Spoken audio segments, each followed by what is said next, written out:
বিসমিল্লাহির রহমানির রহিম। সুপ্রিয় দর্শক শ্রোতা, আসসালামু আলাইকুম। ঐতিহ্যবাহী পাবনা জেলার দারুল আমান ট্রাস্ট আয়োজিত 2016 সালের 10 ও 11 ফেব্রুয়ারি 2 দিনব্যাপী 24তম ঐতিহাসিক তাফসীরুল কোরআন মাহফিল অনুষ্ঠিত হয়। মাহফিলের শেষ দিনে প্রধান মেহমান হিসেবে গুরুত্বপূর্ণ তাফসীর পেশ করেন বিশিষ্ট ইসলামী চিন্তাবিদ ও বর্তমান সময়ের অন্যতম মুফাসসিরে কোরআন হাফেজ মাওলানা মুফতি আমির হামজা কুষ্টিয়া। মাহফিলে সভাপতিত্ব করেন দারুল আমান ট্রাস্টের সম্মানিত সেক্রেটারি জনাব আলহাজ আবুল হোসেন। মাহফিল পরিচালনা করেন বিশিষ্ট শিক্ষাবিদ ও দারুল আমান ট্রাস্টের সমন্বয়ক জনাব হযরত মাওলানা আব্দুর রউফ আনসারী। ভিডিও পরিচালনা, সম্পাদনা ও প্রযোজনা আলী আহমেদ আগওয়াত। ধারা বর্ণনায় আমি advocate Azharul Islam Roni. পরিবেশনায় Tahzib centre, Rajshahi. Mobile 01712064033। আল্লাহ তুমি কত দয়াবান, কত না মেহেরবান। আল্লাহ তুমি কত দয়াবান, কত না মেহেরবান। আল্লাহ তুমি কত দয়াবান, কত না মেহেরবান। পাবনা জেলার দারুল আমান ট্রাস্ট আল্লাহ তোমার দান। পাবনা জেলার দারুল আমান ট্রাস্ট আল্লাহ তোমার দান। পাবনা জেলার দারুল আমান ট্রাস্ট আল্লাহ তোমার দান। এই জমিনে আমরা শিশু, আমরা নওজোয়ান, এই জগতে ভাব মোরা সামনে আগুয়ান। এই জমিনে আমরা শিশু, আমরা নওজোয়ান, এই জগতে ভাব মোরা সামনে আগুয়ান। সত্যের পথে মোরা, সত্যের পথে মোরা, সত্যের পথে মোরা করিব আহ্বান। পাবনা জেলার দারুল আমান ট্রাস্ট আল্লাহ তোমার দান। পাবনা জেলার দারুল আমান ট্রাস্ট আল্লাহ তোমার দান। এ মাদ্রাসা ফুল বাগিচা শিক্ষক হলেন ফুল, আমরা হলাম এই বাগিচার মৌমাছি বুলবুল। এ মাদ্রাসা ফুল বাগিচা শিক্ষক হলেন ফুল, আমরা হলাম এই বাগিচার মৌমাছি বুলবুল।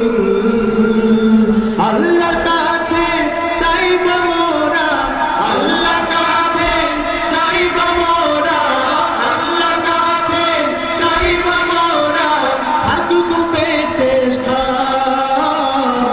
আল্লাহ তোমার দারুল আমান ট্রাস্ট আল্লাহ তোমার দান।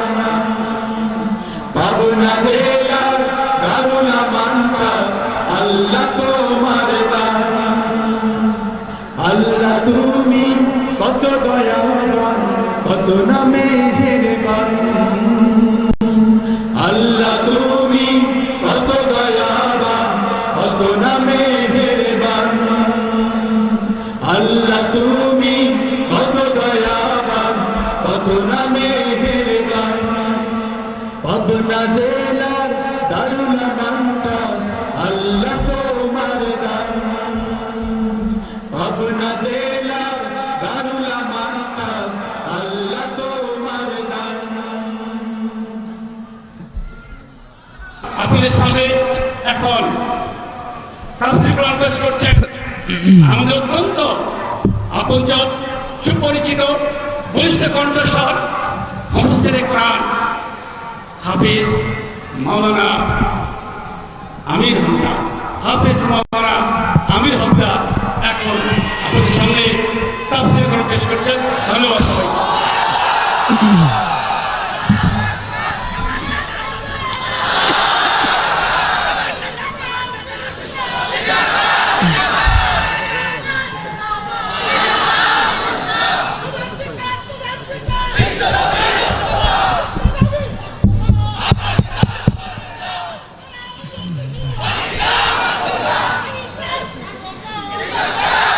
السلام عليكم ورحمة الله وبركاته نحمده ونستعينه ونستغفره ونؤمن به ونتوكل عليه ونعوذ بالله من شرور أنفسنا ومن سيئات أعمالنا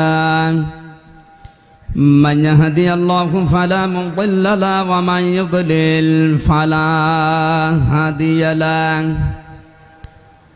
ونشهد أن لا إله إلا الله وحده لا شريك له ونشهد أن سيدنا وحبيبنا ومولانا محمدا عبده ورسوله الذي أرسله بالحق بشيرا ونذيرا وداعيا إلى الله بإذنه وسراجا منيرا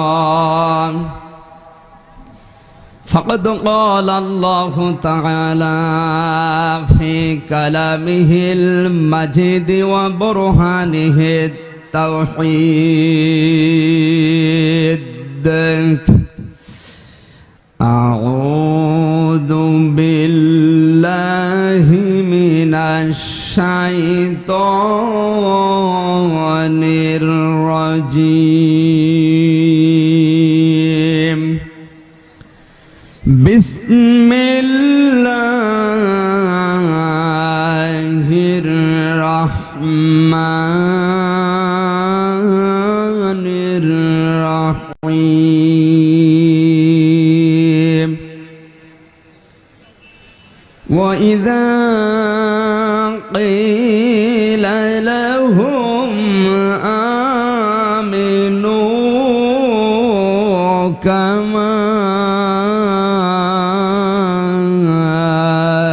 آمن الناس كما آمن الناس قالوا أنؤمن كما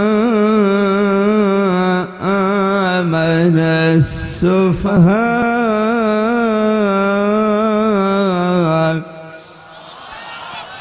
ألا إنهم هم السفهاء ولكن لا يعلمون صدقت يا ربنا. عن معاذ بن جبل رضي الله تعالى عنه قال قال النبي صلى الله عليه وسلم خذوا العطاء ما دام عطاء فإذا صار رشوة على الدين فلا تأخذوه ولستم بتاركيه يمنعكم الفقر والحاجة ألا إن ريح الإسلام دائرة فدوروا مع الكتاب حيث دار ألا إن الكتاب والسلطان لا يفترقان فلا تفارقوا الكتاب আলা ইন্নাহু সায়াকুনু উমারাউ ইয়াকুবুনা লাকুম ফাইন আতা'তুমুহুম ইউদিল্লুকুম ওয়া ইন আসাইতুমুহুম কাতালুকুম قالوا يا رسول الله صلى الله عليه وسلم كيف نصنع قال كما صنع أصحاب عيسى عليه الصلاة والسلام نشروا بالمنشار وحملوا على الخشب موت في طاعة الله خير من حياتي في معصية الله عز وجل رواه الترمذي. وقال تعالى في شان حبيبي إن الله وملائكته يصلون على النبي يا أيها الذين آمنوا صلوا عليه وسلموا تسليما اللهم صل على قالوا سبحانك لا إنك أنت العليم الحكيم اللهم صل على محمد وسلم.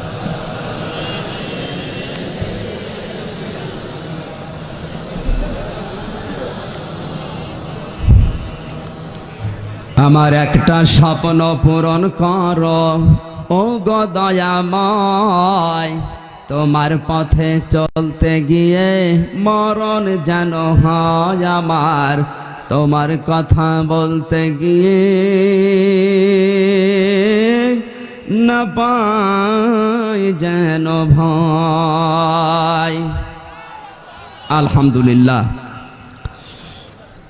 ঐতিহ্যবাহী পাবনা জেলার দারুল আমান ট্রাস্টের উদ্যোগে 24তম 2 দিন ব্যাপী ঐতিহাসিক তাফসিরুল কোরআন মাহফিলের সমাপনী রজনীর স্বনামধন্য সভাপতি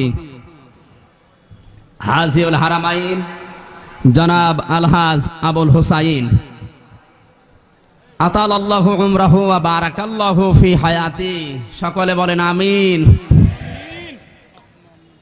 মঞ্চে বসা আছেন ইসলামিক চিন্তাবিদ, শিক্ষাবিদ বড় ভাই জনাব মাওলানা আব্দুর রউফ আনসারী আতালাল্লাহু উমরাহু ওয়া বারাকাল্লাহু ফি হায়াতি, সকলে বলেন আমিন। সম্মানিত পরিচালক আলহাজ জনাব মাওলানা আব্দুল শাকুর, আল্লাহ তুমি এই গোলামকে হায়াতে তাজ্জিবা সিহাতে কুল্লিয়া দান করো, সকলে বলেন আমিন। মঞ্চে বসা ওলামায়ে কেরাম, সামনে বসা মুসলমান ভাইরা, পর্দার আড়ালের সম্মানিতা মা এবং বোনেরা, প্রাণ প্রিয় পাবনাবাসী, আল্লাহর দরবারে শুকরিয়া জানাই যিনি কোরআন শোনার জন্যে দল মত নির্বিশেষে পাবনা দারুল আমান ট্রাস্টে এই রাতের বেলা আমাদেরকে নিয়ে আসলেন। নিছক আল্লাহকে সন্তুষ্ট করার জন্যে, কোরআনের জন্যে যারা এসেছি খুশি হয়ে বলছি আলহামদুলিল্লাহ। তিরমিজি শরীফের হাদিস, বিশ্ব নবী বলেন কোরআনের জন্যে রাতের বেলা যদি কেউ 1 ঘন্টা ব্যয় করে, 500 রাকাত নফল নামাজ আদায় করে দাড়ি পাল্লার এক প্রান্তে তুলে দিলে কোরআনের পেছনে 1 ঘন্টা ব্যয় করে যে সওয়াব পাওয়া যায়, দাড়ি পাল্লার অপর প্রান্তে তুলে দিলে কোরআনের ইজ্জতে আল্লাহ এই পাল্লা ভারী করে দেবেন। এই সুযোগ যিনি আমাদেরকে দিলেন, হাদিসের শেষ কথা, পৃথিবীর ময়দানে কোরআনের জন্য যে সময়টুকু ব্যয় হবে এই সময়ের কোনো হিসাব আল্লাহর কাছে দেওয়া লাগবে না। সুম্মা লাতুসআলুন্না ইয়াওমাইযিন আনিন নাঈম, সূরা তাকাসুরের শেষ আয়াত। আল্লাহ বলেন প্রতিটি নিয়ামতের পঙ্খানো হিসাব দেওয়া লাগবে। তোমার জীবন কোন পথে কাটিয়েছো, সময় কোন জায়গায় ব্যয় করেছো, প্রত্যেকটা সেকেন্ডের হিসাব হবে। কিন্তু কোরআনের জন্য যে সময় ব্যয় হয় তার কোনো হিসাব নেই। আজকে একটা ঘন্টা যদি আমরা কোরআনের পেছনে ব্যয় করি, মাবুদের দরবারে সময়ের জন্য হিসাব দেওয়া লাগবে না। খুশি হয়ে বলেন তো আলহামদুলিল্লাহ। জবান ছেড়ে সকলে বলেন আলহামদুলিল্লাহ। রব্বানা লাকাল হামদ হামদান কাসীরান তাজ্জিবান মুবারাকান ফিহি ইয়া রাব্বি লাকাল হামদু কামা ইয়ানবাগি লিজালালি ওয়াজহিকা ওয়া আযীমি সুলতানিকা। আল্লাহর প্রশংসা আদায় করলাম, কারণ তিনি আমাদের কোরআন দিয়েছেন। কি দিয়েছেন? সবাই বলেন। আল্লাহ রাব্বুল আলামিন বলেন, কুল বিফাদলিল্লাহি ওয়া বিরহমাতিহি ফাবিযালিকা ফালইফরাহু হুয়া খায়রুম মিম্মা ইয়াজমাউন। সূরা ইউনূস 11 নম্বর পারার 14 নম্বর পৃষ্ঠা 7 নম্বর লাইনে 6 নম্বর রুকুর 58 নম্বর আয়াত। কোরআনে কারিমের 10 নম্বর সূরা। তাফসিরে ফি জিলালিল কোরআন, তাফসিরে মাজহারি, তাফসিরে খাজেন, তাফসিরে জালালাইন, তাফসিরে তাফহিমুল কোরআন, তাফসিরে ইবনে কাসির, তাফসিরে কাবির, 12 খানা তাফসির আমি আয়াতের সাথে মিলিয়েছি। সব মুফাসসির আয়াতের ব্যাপারে একই বক্তব্য দিয়েছেন। সুবহানাল্লাহ বলতে পারেন নাই? আল্লাহ পাক বলেন, নবী আপনি বলুন, তাম পৃথিবীর মানুষের জন্য আল্লাহর যে দয়া, যে করুণা, যে রহমত তোমরা দেখতে পাও, সবচাইতে বড় দয়ার প্রমাণ দিয়েছেন আল্লাহ এই কোরআন নাজিল করে। ফাবিযালিকা ফালইফরাহু, সুতরাং কোরআন যারা পেয়েছে তারা যেন আনন্দ করে। কেন আনন্দ করবে আল্লাহ ব্যাখ্যা দিচ্ছেন। হুয়া খায়রুম মিম্মা ইয়াজমাউন, তাম পৃথিবীর মানুষ যা জ্ঞান করে, যা অ্যাচিভ করে, যা অর্জন করে, যা কিছু পেয়ে আনন্দে আছে, আমি আল্লাহর কাছে এই কোরআন শরীফ শ্রেষ্ঠ সম্পদ। সুতরাং তাম দুনিয়াও যদি হারিয়ে যায়, কোরআন যদি থাকে, আমরা ধন্য। কথা বলেন ঠিক কিনা? কোরআন পায়ে খুশি আছেন কারা? দেখি তো, লিল্লাহি তাকবীর। আমি অ্যাডভোকেট আজহারুল ইসলাম আর পরিবেশনায় তাহজিব সেন্টার, মোবাইল 0171206440। লক্ষ্য করুন, আল্লাহর বক্তব্য ছিল হুয়া খায়রুম মিম্মা ইয়াজমাউন, তাম দুনিয়ার মানুষ যা পেয়ে আজ আনন্দে আছে। পৃথিবীর দিকে তাকান, অনেকে ক্ষমতা পেয়ে আনন্দ করে। কোরআনে কারিম জানিয়েছে ক্ষমতা পেয়ে আনন্দ করবে কারা? আল্লাযীনা ইম্মাক্কান্নাহুম ফিল আরদি ইয়াকামুস সালাহ ওয়া আতাবুজ যাকাতা ওয়া আমারু বিল মা'রুফি ওয়া নাহাউ আনিল মুনকার ওয়ালিল্লাহি আকিবাতুল উমুর।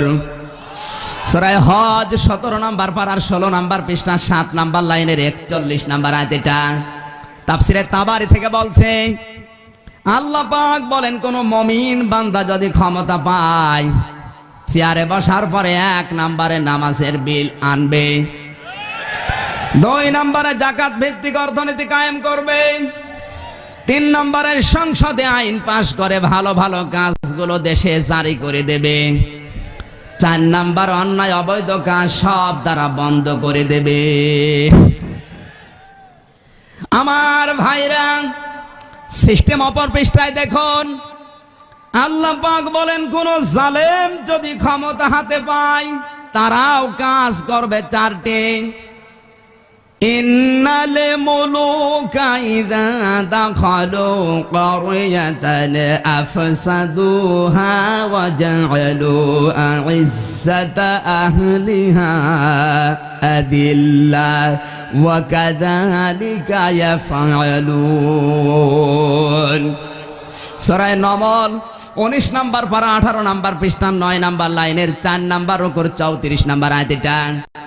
وَإِذَا تَوَلَّى سَعَى فِي الْأَرْضِ لِيُفْسِدَ فِيهَا وَيُهْلِكَ الْحَرْثَ وَالنَّسْلَ وَاللَّهُ لَا يُحِبُّ الْفَسَادَ।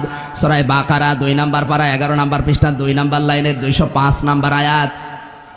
এই দুটি আয়াতে আল্লাহ জানিয়েছেন কোন জালেম যদি ক্ষমতা পায়, নির্বাচনের সময় জনগণের সাথে যে ওয়াদাগুলো দিয়েছিল চেয়ার পাওয়ার পরে একটা একটা করে ভঙ্গ করবে। 2 নম্বরে ওই দেশে যারা ইজ্জাতা আহলিহা আদিল্লা, সম্মানিত মানুষ যারা, সম্ভ্রান্ত মানুষ, তাদেরকে তারা অপমান করবে, অপদস্থ করবে। 3 নম্বরে ওই দেশে আল্লাহর আইন যেগুলো আছে একটা একটা করে তুলে দেবে।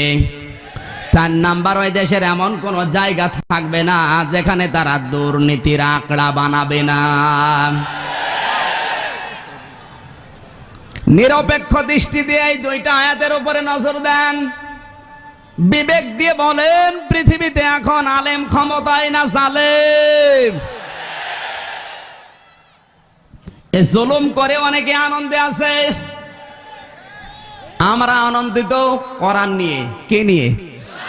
আরো জোরে। এ মাহফিলের সম্পর্ক কিসের সাথে? কোরআন যদি না থাকতো আমির হামজার জন্য আসতাম। জোরে বলেন আসতাম।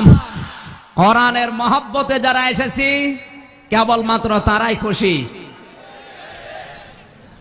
এ মাহফিলে আসলে আমার আল্লাহ খুশি, জিবরাইল খুশি, আসমান জমিনে যা আছে সবাই খুশি, শুধুমাত্র একজন নারাজ, তার নাম শয়তান। শয়তান পাবনাতেও আছে, মিনাল জিন্নাতি ওয়ান নাস, মানুষ শয়তান আর জিন শয়তান। সম্মানিত ভাইরা, কোরআনের জন্য যারা এসেছি আমরা আসলেই খুশি। এই জন্যে রাতের বেলায় পাহারাদার লাগে না, আল্লাহর ফেরেশতারা পাহারা দিচ্ছে, এই জন্য আমরা বসে আছি। কথা বলেন ঠিক কিনা? দরুদ পড়ি, সালাম পাঠায় আমাদের নবী, বিশ্ব নবী, মানবতার মুক্তির দিশারি, সাজ্জিদুল মুরসালিন মুহাম্মদুর রাসূলুল্লাহ সাল্লাল্লাহু আলাইহি ওয়াসাল্লামের প্রতি, যাকে আল্লাহ এ পৃথিবীতে নেতা করে পাঠিয়েছেন। কি করে? আরো জোরে, আরো জোরে। আল্লাহ রাব্বুল আলামিন বলেন ওয়াজআলনাহুম আইম্মাতান ইয়াহদুনা বিআমরিনা ওয়া আওহাইনা ইলাইহিম ফি'লাল খায়রাত ইলা আখিরি আয়াত। সূরা আম্বিয়া 17 নম্বর পারার 7 নম্বর পৃষ্ঠার 1 নম্বর লাইনের 73 নম্বর আয়াতের প্রথম অংশ এটা। তাফসীরে কাবির থেকে বলছে, আল্লামা ফখরুদ্দিন রাজি রহমতুল্লাহ আলাইহি লিখেছেন, আল্লাহ পাক বলেন দুনিয়াতে সব নবীকে আমি আল্লাহ নেতা করে পাঠিয়েছি। কি করে? আরো জোরে বলেন কি করে? নবীরা ছিলেন নেতা। আমার ভাইরা, বিশ্ব নবীকে আল্লাহ এজন্য কোরআনে কারিমে নেতা বলে ডাক দিয়েছেন। ইয়াসিন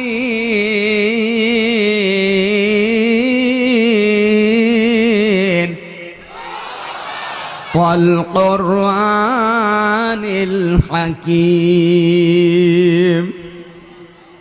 ইয়া হরফে নেদা, সিন মানে সাজ্জেদ। রাইসুল মুফাসসিরিন আব্দুল্লাহ ইবনে আব্বাস, আব্দুল্লাহ বিন মাসউদ রাদিয়াল্লাহু তাআলা আনহুমা তাফসীরে কাবীরে ইয়াসিন শব্দের ব্যাখ্যায় তারা 5টা অর্থ দিয়েছেন। ইয়া মানে হে, সিন মানে সাজ্জিদুল আলামিন, 2 নম্বরে সিন মানে সাজ্জিদুল বাশার, তিন নাম্বার সেন মানে সাজ্জিদুল মুরসালিন, চার নাম্বারে সেন মানে সাজ্জিদুল আম্বিয়া, পাঁচ নাম্বারে সেন মানে সাজ্জিদুল কাউনাইন। সুবহানাল্লাহ বলতে পারেন নাই? সুতরাং শুধু এই পৃথিবী না, আলম এক বচন, আলামিন বহু বচন। আল্লাহ যত জগৎ বানিয়েছে, যেখানে আপনি যান না কেন ওই জায়গায় বিশ্ব নবীকে আপনার নেতা মানা লাগবে। সাজ্জিদুল বাশার, বাশার মানে মানুষ। কেউ যদি বলে আমি মানুষ, পদবাচ্যে বিবেচিত আমি মানুষ, বিশ্ব নবী ছাড়া অন্য কেউ তার নেতা হতে পারে না। মানুষ দাবি করার পরেও আল্লাহর নবীকে যদি নেতা না মেনে অন্য কাউকে মানে, ইয়াসিন অনুযায়ী ও মানুষ নেই, ও জানোয়ার। আপনি খণ্ডন করতে পারবেন? সাজ্জিদুল মুরসালিন শুধুমাত্র সাধারণ মানুষের নেতা না, যত রাসূল দুনিয়াতে আল্লাহ পাঠিয়েছেন সব রাসূলের জন্য আমার নবী ছিল নেতা। মেশকাত শরীফের 511 নম্বর পৃষ্ঠার হাদিস, 115 জন নবীকে আল্লাহ পৃথিবীতে রাসালাত দিয়েছিলেন, তারা রাসূল ছিলেন, আর বাকিগুলো সবাই ছিলেন নবী। 115 জন রাসূলের জন্যও নবীর নেতা, আর বাকি 1,24,000 নবী আর বহু বচন আম্বিয়া। 4 নাম্বার অর্থ সাজ্জিদুল আম্বিয়া। সুতরাং নবীদেরও নেতা হচ্ছেন আমার নবী, বিশ্ব নবী। 5 নম্বরে সাজ্জিদুল কাউনাইন, শুধু এই জগৎ না, এরপরে যার একটা জগৎ আমাদের সামনে আসতেছে। আমি অ্যাডভোকেট আজহারুল প্রতিটি মানুষের সামনে 5টা বড় বড় ঘাঁটি অপেক্ষা করছে। মৃত্যু, কবর, হাসর, মিজান, পুলসিরাত। এই 5টা ঘাঁটিতে নেতৃত্ব দেবে আমার নবী, বিশ্ব নবী।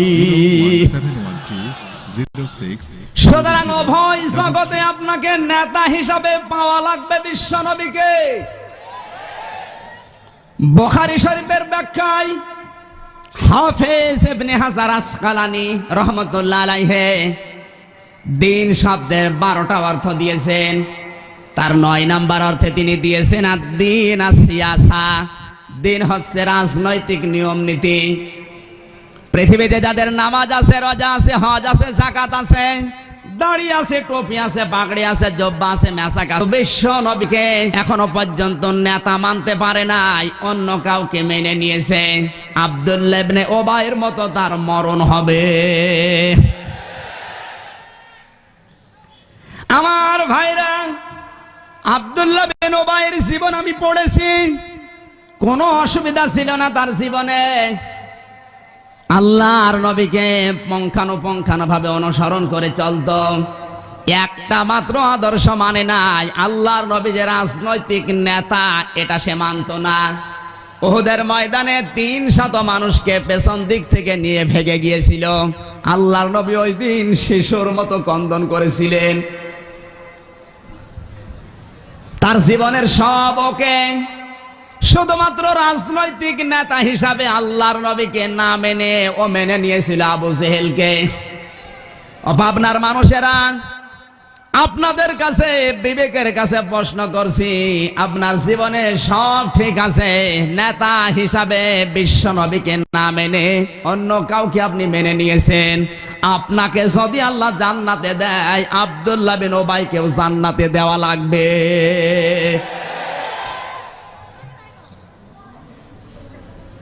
খেয়াল করেন, লোকটা যখন মারা যাত, সন্তানকে ডাক দিয়ে বলে, আব্দুল্লাহ, আমার ইন্তেকালের পরে নবীজির কাছে যাবে, সালাম দিয়ে বলবে নবীজির জামাটা যেন আমার কাফনের জন্য দেয়, আর বিশ্ব নবী যেন আমার জানাজার নামাজটা পড়িয়ে দেয়। আল্লাহর নবী 23 জন সাহাবী নিয়ে বসে আছেন মসজিদে নববীতে। আব্দুল্লাহ এসে বলে, আসসালামু আলাইকুম ইয়া রাসূলুল্লাহ, আমার বাবা মারা গেছে, আমার বাবার ওসিয়ত ছিল আপনার জব্বাটা খুলে দেবেন, কাফন বানাবো। 2 নম্বরে আপনি আমার বাবার জানাজার নামাজটা পড়িয়ে দেবেন। নবীজির সঙ্গে সঙ্গে জামা খুলে দিচ্ছেন। হযরত ওমর জামা টেনে ধরলেন। ডাক দিয়ে বলে, হে নবী আপনি জামা দেবেন না? আল্লাহর নবী বলেন, ওমর এখনো পর্যন্ত মহান আল্লাহ আমাকে নিষেধ করে নাই, জামা ছেড়ে দাও। জামা খুলে দিলেন, কাফন হয়ে গেল। নবীজি জানাজার জন্য দাঁড়িয়ে গেলেন। 22 জন সাহাবী দাঁড়িয়ে গেছে নবীজির পেছনে। হযরত ওমর এখনো পর্যন্ত মসজিদে বসা, তিনি দাঁড়ান না। পৃথিবীতে হযরত ওমর একক সিদ্ধান্ত নিয়েছিল 13 জায়গায়। মহান আল্লাহ 13টা আয়াত নাজিল করে হযরত ওমরের পক্ষে তিনি রায় দিয়েছেন। বিবেক খাটান, নবীজি যান তাফসিরে মুনিরের ভেতরে আছে বিশ্ব নবীর সাথে পেছনে 22 জন সাহাবী। জানাজার নামাজ রেডি হয়ে গেল, কাতার সোজা হয়ে গেল। বিশ্ব নবী দাঁড়িয়ে নামাজ আদায় করাবেন আল্লাহু আকবার বলে। তাকিয়ে দেখেন ফেরেশতা জিবরাইল আকাশ থেকে নামতেছে। ডাক দিয়ে বলে, হে নবী জানাজা বন্ধ করেন, জানাজার নামাজ পড়ার দরকার নেই। এসে তাগফির লাহুম আউলা তাস্তাগফির লাহুম ইন তাস্তাগফির লাহুম 70 মাররাতান। তাফসীরে ফি সিলালিল কোরআন আল্লামা সাজ্জাদ কুতুব রাহমাতুল্লাহ আলাইহি এই মাররাতান পর্যন্ত তাফসীর করতে গিয়ে তিনি লিখেছেন, ফেরেশতা জিবরাইল বলে, ইয়া রাসূলুল্লাহ এই লোকটার জানাজার নামাজ পড়ান আর না পড়ান, ক্ষমা চান আর না চান সমান হবে। এর জন্য যদি 70 বারও ক্ষমা চান আল্লাহ মাফ করবে না। সুবহানাল্লাহ বলছেন। একে জিন্দা না মরা?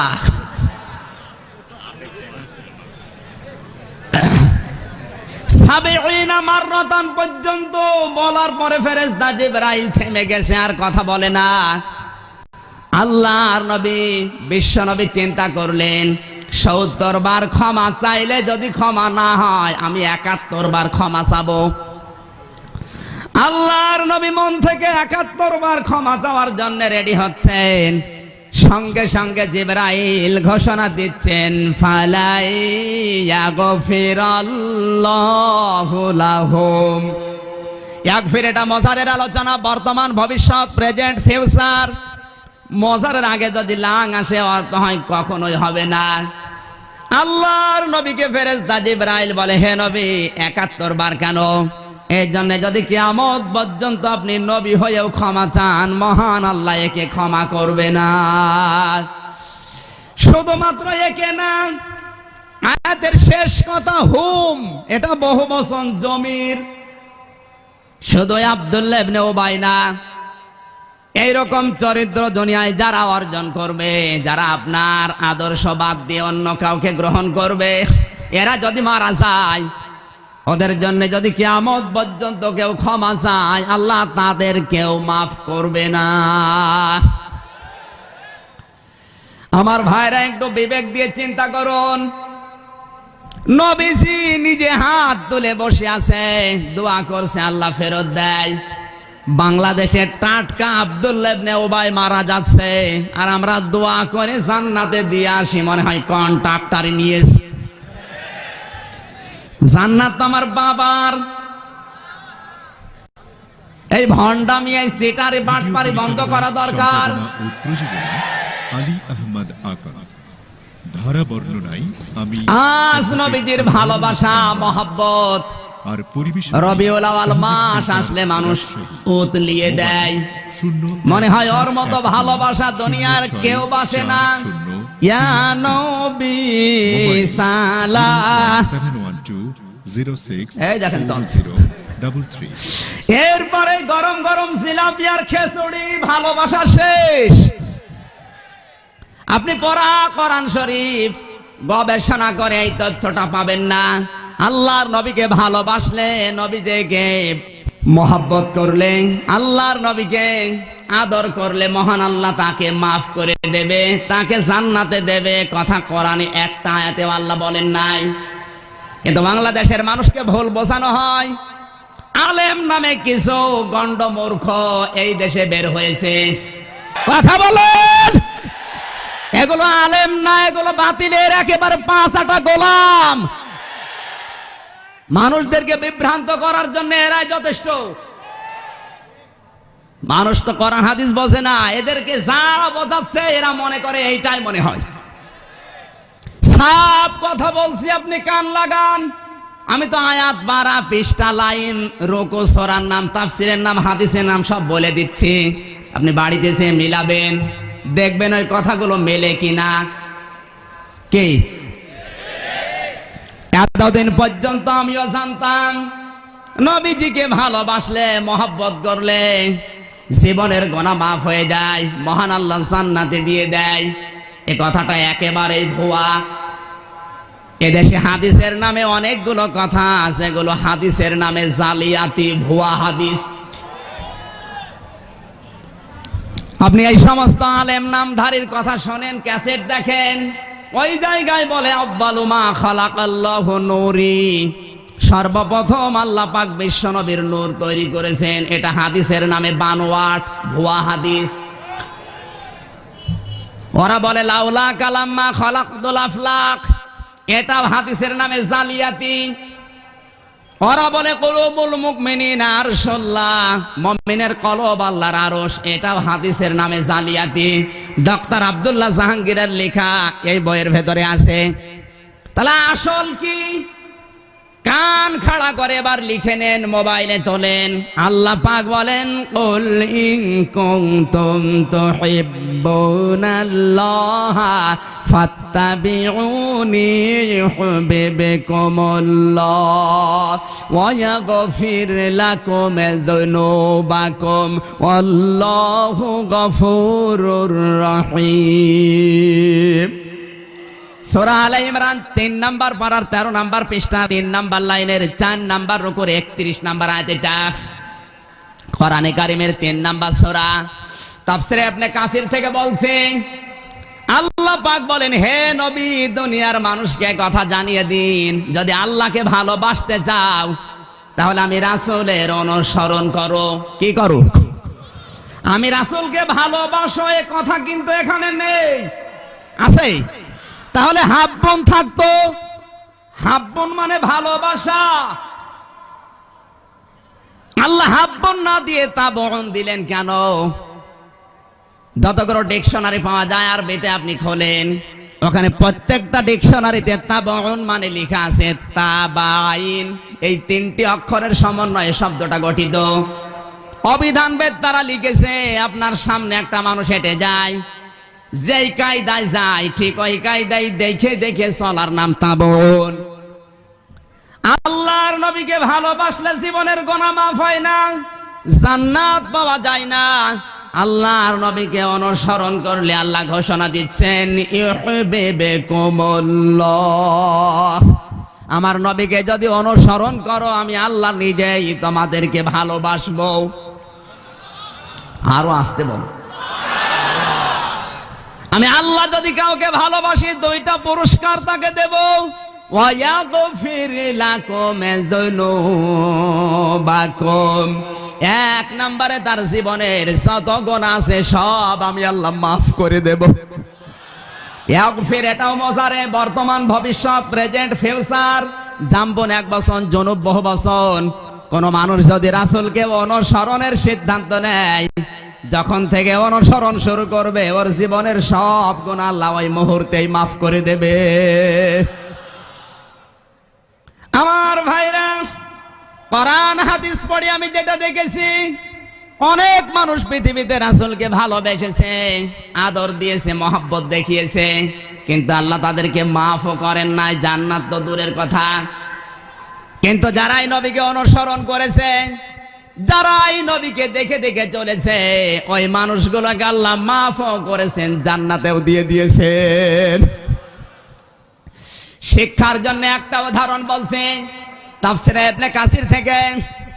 আল্লাহর নবীর আপন চাচা আবু তালিব যেদিন মারা যাচ্ছিল, নবীজি গেলেন, ডাক দিয়ে বললেন, ইয়া আম্মি আবি তালিব কুল লা ইলাহা ইল্লাল্লাহ হাজ্জুল লাকা ইনদাল্লাহি ইয়াউমাল কিয়ামাহ। রাহুল বুখারী, বুখারী শরীফের দ্বিতীয় খণ্ডে আছে। আবু তালিব নিজের সন্তান আলীর চাইতে বিশ্ব নবীকে বেশি ভালোবাসতো। ডাক দিয়ে বললেন, চাচা আপনি শুধু আমার কানের কাছে মুখটা নিয়ে বলেন লা ইলাহা ইল্লাল্লাহ মুহাম্মাদুর রাসূলুল্লাহ বলা লাগবে না? এতটুকু কথা যদি বলতে পারেন, কিয়ামতের ময়দানে আল্লাহর দরবারে ঝগড়া করে জান্নাতে নিয়ে যাব। পাশে দাঁড়িয়েছিল আবু জেহেল, আবু সুফিয়ান। ডাক দিয়ে বলেন, নেতা তুমি পড়বা, সারা জীবন বাপ দাদার ধর্ম মানলে এখন ভাতিজার নতুন ধর্ম গ্রহণ করে কলঙ্কিত হবা। ওর পড়ে নাই, ওই অবস্থায় মারা গেল। নবীজি মন খারাপ করলেন। ফেরেশতা জিবরাইল এসে বলে, হে নবী আপনি মন খারাপ করেন কেন? ইন্নাকা লা তাহদি মান আহবাবতা ওয়ালাকিন্নাল্লাহা ইয়াহদি মান ইয়াশা ওয়া হুয়া আ'লামু বিল মুহতাদিন। সূরা কসস 20 নাম্বার পারা 11 নাম্বার পৃষ্ঠা 9 নাম্বার লাইনে 6 নাম্বার রুকুর 56 নাম্বার আয়াত। এটা তাফসিরে ইবনে কাসিরে পাবেন। আল্লাহ পাক বলেন, হে নবী আপনি মন খারাপ করেন কেন? হেদায়েত তো আপনার হাতে আমি দেই নাই, হেদায়েত আমি আল্লাহ নিজের হাতে রেখে দিয়েছি। হেদায়েত কে পাবে ওটা আপনার চাইতে আমি আল্লাহ ভালো জানি। এই লোকটা আপনার চাচা আমি জানি। এতে সারা জীবন আপনাকে আদর দিয়েছে, কলে কাঁখে নিয়ে চমা দিয়ে মানুষ করেছে আমি দেখেছি। কিন্তু লোকটা তো মুশরিক। লোকটা কি? জোরে বলেন। লোকটা শুধু আপনাকে ভালোবাসা দিয়েই শেষ, কোনোদিন অনুসরণ করে নাই। আপনি বলতে বললেন লা ইলাহা ইল্লাল্লাহ, লোকটা বলে নাই। এইজন্য আমি আল্লাহ তাকে মাফও করি নাই। এরপরেও নবীজি আবু তালিবের কবরের পাশে দাঁড়িয়ে দুহাত তুলে দোয়া করে, রব্বুল আলামিন তুমি আমার চাচা আবু তালিবকে মাফ করে দাও। সঙ্গে সঙ্গে ফেরেশতা জিবরাইল এসে বলে, হে নবী হাত নামান। কার জন্য হাত তুলেছেন? মা কানা লিন-নাবিয়্যি ওয়াল্লাযীনা আমানু আইয়াস্তাগফিরু লিল মুশরিকিন ওয়ালাউ কানু উলি কুরবা মিন বা'দি মা তাবায়্যানা লাহুম আন্নাহুম আসহাবুল জাহিম। জোরে বলেন আল্লাহু আকবার। সূরা তাওবা 11 নাম্বার পারার 4 নাম্বার পৃষ্ঠা 4 নাম্বার লাইনের 113 নাম্বার আয়াত। এটা তাফসিরে ইবনে কাসির থেকে বলছে। আল্লাহ পাক বলেন, হে নবী কার জন্য হাত তুলেছেন? এই লোকটা আপনার চাচা আমি ভালোভাবে জানি, কিন্তু লোকটা তো মুশরিক। কোন মুশরিকের জন্য কোন ঈমানদার এমনকি কোন নবী ক্ষমা চাবে এটা জায়েজ না, যদিও সেটা নিজের নিকট আত্মীয় হয়। বিবেক দিয়ে চিন্তা করুন, যেই নবী কোনদিন হাত তোলা লাগে না, মনের ভেতরে কামনা আসলে আল্লাহ কবুল করে নেয়, সেই নবী চাচার কবরের পাশে দাঁড়িয়ে দুহাত তুলে দোয়া করছে, আল্লাহ পাক হাত ফেরত দিচ্ছেন।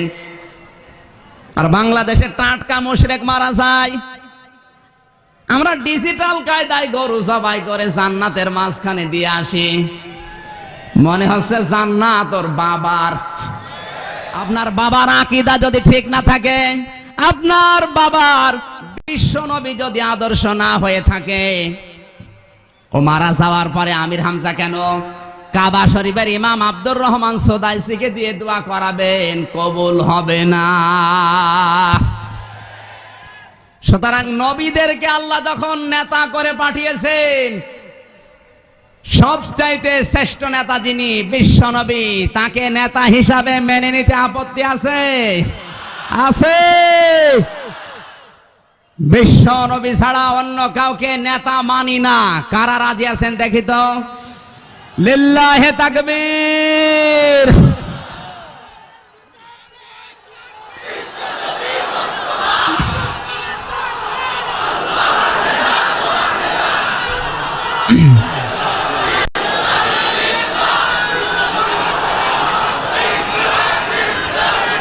এই বসেন।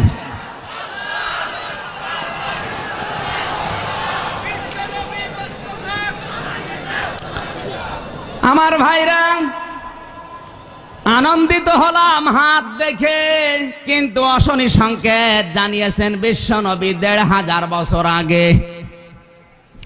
কান লাগান এবার।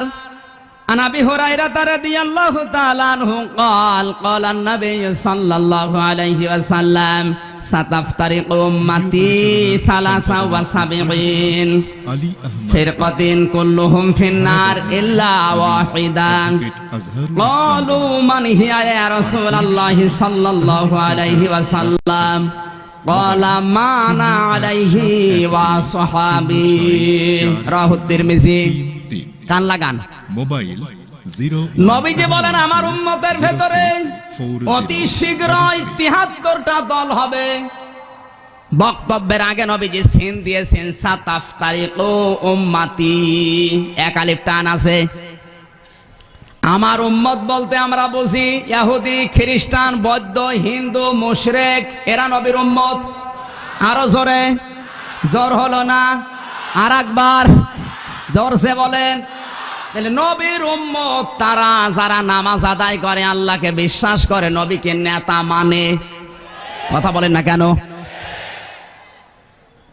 নবীজি বলেন আমার এই উম্মতের ভেতরে ৭৩টা দল হবে। কুল্লুহুম ফিন্নার, প্রত্যেকটা দল যাবে জাহান্নামে।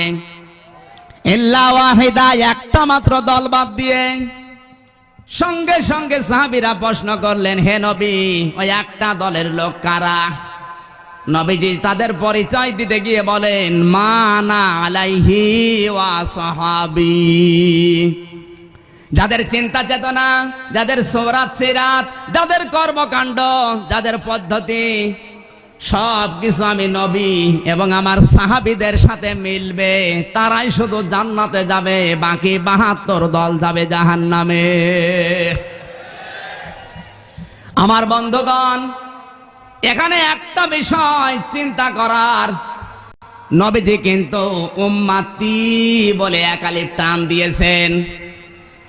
আমার উম্মত বলতে ইহুদি, খ্রিস্টান, বৌদ্ধ, হিন্দু, মুশরিক সব আগেই বাদ। বাংলাদেশে আমরা ৯৬% মুসলমান যারা, তারাই নবীর উম্মত। কথা বলেন না কেন? বাকি ওই ৪% ওরা বাদ। এই ৯৬% মুসলমানের ভেতরে কাতার হবে ৭৩টা। কয়টা? প্রতিটি কাতারের লোক যাবে কোথায়? এখন আমাদের চিন্তার বিষয় এটা যে আমরা আবার ওই ৭২ কাতারে আছি কিনা, নাবি আবার ওই একটা কাতারে আছি। হাদিস গবেষণা করে যেটা পাওয়া যায়, নামাজ পড়ে, রোজা রেখে, হজ করে, যাকাত দিয়ে, দাড়ি নিয়ে, টুপি নিয়ে, পাগড়ি নিয়ে অনেককে আল্লাহ জাহান্নামে দেবে। কাদেরকে দেবে? যাদের চিন্তা চেতনা, যাদের সৌরাত সিরাত, যাদের কর্মকাণ্ড আল্লাহর নবী এবং সাহাবীদের সাথে মিলবে না। আপনি দল করেন রাজনৈতিক ভাবে, আমি নিষেধ করছি না। বিবেকের কাছে প্রশ্ন দিলাম, ৭২ কাতারের ভেতরে যদি আপনার জীবনটা পড়ে যায়, কোন বাবা আপনাকে বাঁচাবে? কথা বলছেন না কেন?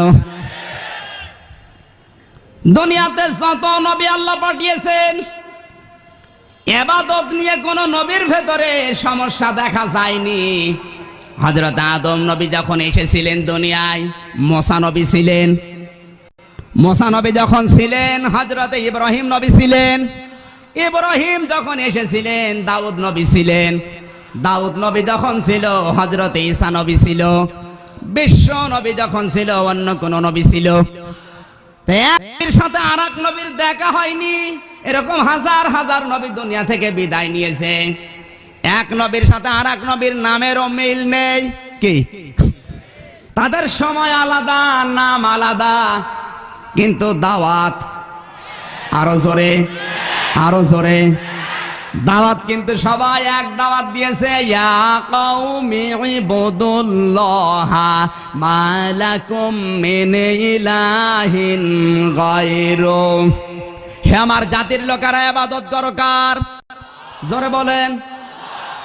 কোন নবী কি বলেছে ইবাদত আমার করো? প্রত্যেকটি নবী বললেন ইবাদত করো আল্লাহর। এজন্য কোনো সমস্যা ভেজাল তাদের ভেতরে ছিল না। কিন্তু আজ আমরা বাংলাদেশে সব এক সময় আছি, একই কোরআন, একই হাদিস, একই নবী, আল্লাহ একজন, কিন্তু আমাদের ইবাদত হয়ে গেছে হাজার রকম। এই দেশে যারা ইবাদত করছে এবার তাকান, চরমনাসে ইবাদত করে 8 রশির সাথে মেলে না। 8 রশি যে ইবাদত করে ফুরফুরার সাথে মেলে না। ফুরফুরা যে ইবাদত করে মাছ ভান্ডারের সাথে মেলে না। মাছ ভান্ডার যে ইবাদত করে জামাত ইসলামের সাথে মেলে না। জামাত ইসলাম যে ইবাদত করে আওয়ামী লীগের সাথে মেলে না। কথা বলছে না কেন? কারো ইবাদত আর নিজের মিল আছে, এক একজনের ইবাদত এক এক রকম। এইটাই চিন্তা করার বিষয় যে ইবাদত কেন আলাদা? নবী এক, কোরআন এক, আল্লাহ একজন, কিন্তু ইবাদত এত রকম কেন? চট্টগ্রাম বিভাগে গিয়েছিলাম, মাছ ভান্ডারের লোকজন ইবাদত করছে, নারী আর পুরুষ এক জায়গায় ঢোল পিটায় আর লাফায়। যুবতী মেয়ে মাথার কাপড় নেই, দেয় না, বুকের কাপড় পড়ে যায়, ধরে না। যুবক ছেলে মোবাইল পড়ে যাচ্ছে, ধরে না। মানি ব্যাগ পড়ে যায়, ধরে না। জিকির করছে লা ইলাহা ইল্লাল্লাহ। যদি জিজ্ঞাসা করেন ভাই আপনি এত লাফান কেন, বলে লাফাই মানে জিকির করছে। এত লাফিয়েও তো টেনশনে আছে জান্নাত পাবো কিনা। আর তুমি বসে বসে জান্নাত পাবা? ওদের ইবাদতের সিস্টেম দেখেন। এবার আপনি 8 রশি যান, এ আবার আজব পীর। পীরের কোনো দাড়িও নেই, মোছও নেই, মনে হয় মহিলা না পুরুষ।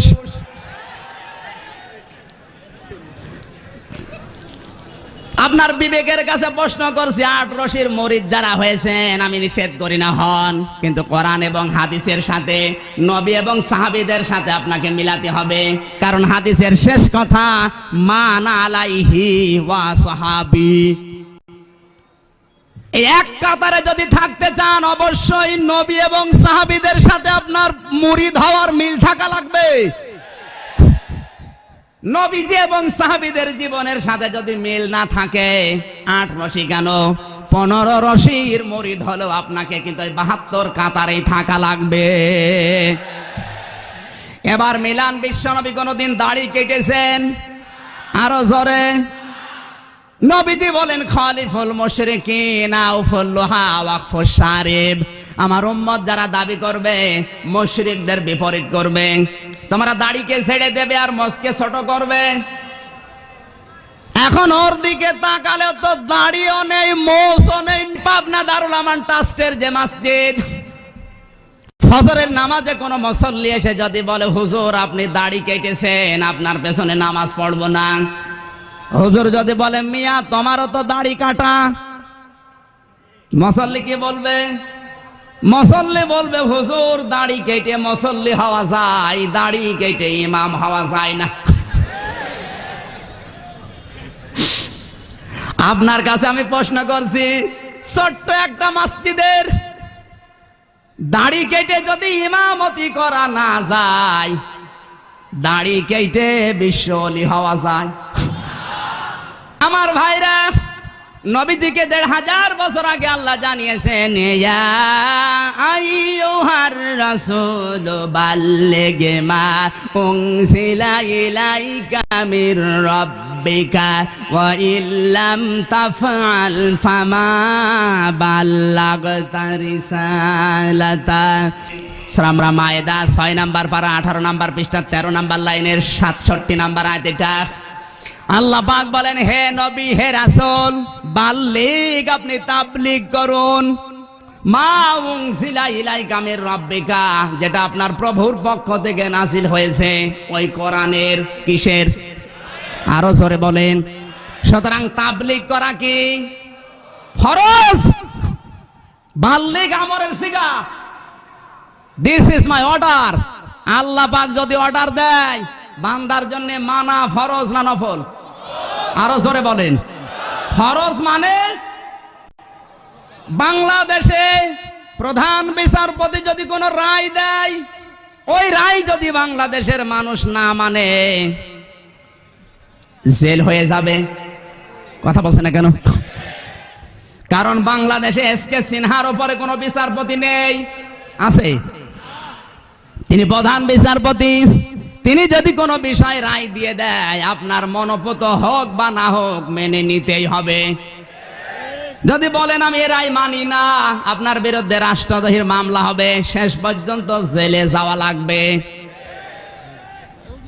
কোরআনে কারীম জানিয়েছে আলাইসাল্লাহু বিআহকামিল হাকিমিন। আমি কি সবচাইতে বড় বিচারপতি না? কে বলছেন? জোরে বলুন। আল্লাহ রাব্বুল আলামিন বান্দাদেরকে হুঁশিয়ারি উচ্চারণ করেছেন, ইয়া মা'শারাল জিন্নি ওয়াল ইনসি ইন ইসতাতা'তুম আন তানফুযু মিন আকতারিস সামাওয়াতি ওয়াল আরদ ফানফুযু লা তানফুযুনা ইল্লা বিসুলতান فبأي آلاء ربكما تكذبان। চিৎকার করে বলেন আল্লাহু আকবার। সূরা রহমানের 33-34 নম্বর আয়াত আল্লাহ পাক বলেন, হে জিনেরা মানুষেরা, আমি আল্লাহর রায়, আমি আল্লাহর আদেশ যদি ভালো না লাগে, আমার আসমানের নিচ থেকে জমিনের উপর থেকে বেরিয়ে যা। কোথায় যাবে? যেখানে যাবে ওই জায়গা কার? আরো জোরে কার? সুতরাং আল্লাহর পৃথিবীতে বসবাস করে আল্লাহর রায় যদি কেউ মেনে না নেয়, আমার আল্লাহরও একটা জেলখানা আছে, তার নাম জাহান্নাম। জোরে বলুন। জাহান্নামে যেতে রাজি আছেন? কারা কারা হাত তোলেন? কেউ রাজি নেই। সুতরাং আল্লাহর রায় আপনাকে মেনে নিতেই হবে। কথা বলেন ঠিক কিনা? আল্লাহ পাক রায় দিচ্ছেন বাল্লিগ, হে নবী আপনি তাবলীগ করুন। তাবলীগ করার জন্য যে কিতাব দিয়েছি তার নাম কোরআন শরীফ।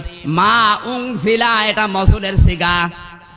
আপনার প্রতি যে কিতাব আমি নাজিল করলাম তার নাম কি? জোরে বলেন। তাবলীগ হবে কোরআনের। ভিডিও পরিচালনা আল্লাহর আইন চাই, এই কথা বলে যারা আন্দোলন করে বাংলাদেশে, তাকান তাদের দিকে। এরকম 13টা সংগঠন আজ আল্লাহর আইন চাই বলে স্লোগান দিচ্ছে। তাহজিব সেন্টার আমার ভাইরা, বিশ্ব নবীর জীবনে 06 সাহাবীদের একটা জীবন দেখাতে পারবেন আল্লাহর আইন প্রতিষ্ঠা করার জন্য তারা বোমা মেরেছিল? জোরে বলেন না কেন? 4033 বোমাবাজির সাথে, জঙ্গির সাথে নবীজির সাহাবীদের কোনো সম্পর্ক নেই। সুতরাং এই কাজ করে যারা আল্লাহর আইন প্রতিষ্ঠা করতে চায়, ওটা ইবাদত না, ওরা ওই 72 কাতারে আছে। আপনাকে মিলিয়ে নিতে হবে। আমি এক কাতারে থাকতে চাই, তাহলে নবীজি এবং নবীর সাহাবীরা যা করেছে আমি ওইটা করব। কথা বলে না কেন? সহজ ভাষায় একটা কথা বলছি, আল্লাহর নবীর জীবনে প্রশাসন ছিল না ছিল না? জোরে বলেন। আল্লাহর নবী চিকিৎসক ছিলেন না ছিলেন না? নবীজির বিচার ব্যবস্থা ছিল না ছিল না? আজ অনেকে হযরতে ওমরের জীবন নিয়ে ওয়াজ করে, কিন্তু হযরতে ওমর ছিলেন প্রধান বিচারপতি। কথা বলছে না কেন? আবু হুরায়রার জীবন নিয়ে ওয়াজ করে, আবু হুরায়রার বর্ণিত হাদিস পড়ে, আবু হুরায়রা ছিলেন গভর্নর। আল্লাহর নবী ছিলেন পৃথিবীর সবচাইতে বড় ডাক্তার। বিশ্বাস হয় না? এবার সত্য কথা যেটা বলছি আমি বাস্তবতাই ঠেকেছি, এই জন্য বলছি। আমি কওমি মাদ্রাসায় পড়েছি, আলিয়া মাদ্রাসায় পড়েছি, বিশ্ববিদ্যালয় শেষ করেছি। প্রতিটি নবীকে আল্লাহ পাঠিয়েছেন তার মাতৃভাষায়। তুমি যদি বাংলা ভাষাকে ঘৃণা করো, ইংরেজিকে ঘৃণা করো, তাহলে ইংরেজি ভাষার ভাষাভাষী যারা কোরআনের দাওয়াত তাদের কাছে কিভাবে দেবে? কথা বলছে না কেন? প্রতিটি নবীকে আল্লাহ যদি পাঠাতেন আরবি ভাষায়, ইংরেজি ভাষার লোক যারা, ওরা তো ইসলাম না বুঝেই মারা যেত। কথা বলছে না কেন? কিয়ামত পর্যন্ত কওমি মাদ্রাসায় যদি কেউ পড়ে, বাংলাদেশের ডিসি হতে পারবে? আসতে বলেন। প্রধান বিচারপতি হযরত ওমর ছিলেন, আপনি হতে পারবেন? এসকে সিনহা হওয়ার জন্য ঢাকা বিশ্ববিদ্যালয় থেকে অনার্স মাস্টার্স করা লাগবে। কিয়ামত পর্যন্ত কওমি মাদ্রাসায় পড়ে বিসিএস ক্যাডার হওয়া যাবে? আসতে বলেন। আল্লাহর নবী ছিলেন সবচাইতে বড় ডাক্তার। আপনাকে আমি ইন্ডিকেট করে না শিক্ষা দেওয়ার জন্য বলছি, নাক ছিটকাবেন না, ঘৃণা করবেন না। আজ আলিয়া মাদ্রাসায় পড়ে ফাজেল কামেল পাস করার পরে যদি বিসিএস পরীক্ষা দিয়ে টিকে যায়, ও কিন্তু এই বাংলাদেশের ডিসিএস পিটিও হতে পারবে। নবীজি ডাক্তার ছিলেন, কিয়ামত পর্যন্ত কওমি মাদ্রাসায় পড়েন, কোনদিন আপনি এমবিবিএস ডাক্তার হতে পারবেন? নবীজির বিচার ব্যবস্থা আপনার নেই, শাসন ব্যবস্থা নেই, চিকিৎসা বিভাগ নেই, সবগুলো আপনার বাইরে। আল্লাহর নবী সাংস্কৃতিক জীবন ছিল না? ছিল না? আসতে বলেন। আজ এই মিডিয়াগুলোকে যারা হারাম হারাম বলে দুনিয়া থেকে বের করে দিতে চায়, সবই যদি হারাম হয়, ইহুদি খ্রিস্টানরা এই মিডিয়াগুলো হাতে নিয়ে আজ ইসলামের 12টা বাজাচ্ছে। কথা বলছে না কেন? কোরআনে কারীম জানিয়েছে, ওয়াইদ্দু লাহুম মাস্তাতাতুম মিন কুওয়াতিন ওয়া মির রিবাতিল খাইলি তুরহিবুনা বিহি আদুওয়াল্লাহি ওয়া আদুওয়াকুম ওয়া আখারিনা মিন দুনিহিম ইলা আখিরি আয়াত। সূরা আনফাল 10 নম্বর পারা 3 নম্বর পৃষ্ঠা 12 নম্বর লাইনে 60 নম্বর আয়াতের প্রথম অংশ এটা। তাফসীরে ইবনে কাসির থেকে বলছে, তাফসীরে কাবিরের ভেতরে আছে, তাফসীরে বাইজাবিতেও আছে। আল্লাহ পাক বলেন, হে মুসলমানেরা, ইসলাম ধ্বংস করার জন্য ইহুদি খ্রিস্টানরা যেগুলো কাজে লাগায়, তোমরা ওইটাকে উল্টিয়ে ইসলামের পক্ষে কাজে লাগাও। আজ বাংলাদেশের চ্যানেলগুলো সব বামদের হাতে। কথা বলেন। এদেশের আলেমরা, টুপিওয়ালারা এত কালার ছিল না।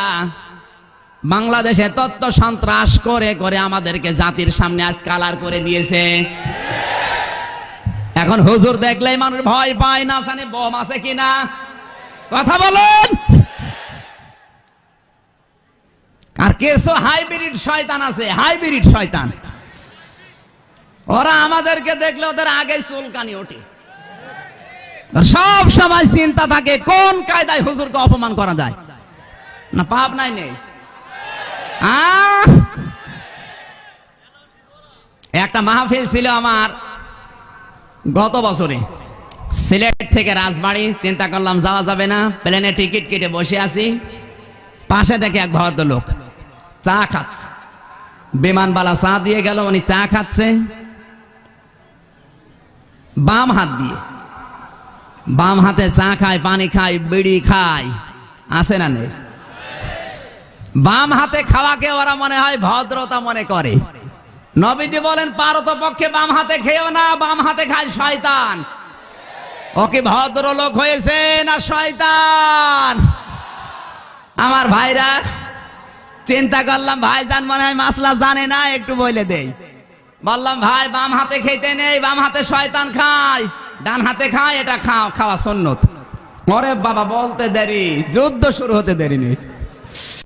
আমারে বলছো, হুজুর চুপ করেন, আমার চা আমি খাবো, আপনার চা আপনি খাবেন, যেই হাত দিয়ে ইচ্ছা সেই হাত দিয়ে খাবো। ডান হাতও আল্লাহ বানিয়েছে, বাম হাতও আল্লাহ বানিয়েছে, একটা দিয়ে খেলেই হইল। চিন্তা করলাম, আল্লাহ তোমার সাবান ছাড়া ধুয়ে ফেললো। ঠিক আলেম বিদ্বেষী, এর এমনি ছাড়া যাবে না। বাম হাতের বুড়ো আঙ্গুলের মুখের কাছে নিয়ে বললাম, ভাই আপনি একটা কথা বললেন, রাই হুজুর আপনি বাম হাতের বুড়ো আঙ্গুল দেখান। আমি বললাম, ডান হাতও আল্লাহ বানিয়েছে, বাম হাতও আল্লাহ বানিয়েছে, যে কোনো একটা হাত দেখালেই হইল। আজ আলেমদেরকে এত কালার করার পেছনে সবচেয়ে বেশি কাজ করছে মিডিয়াগুলো। কথা বলেন। তথ্য সন্ত্রাস করে করে আমাদেরকে আজ জাতির সামনে ঘোলাটি করে দিয়েছে। মানুষ আমাদের নাম শুনলে এখন অনেকে ঘৃণা করে।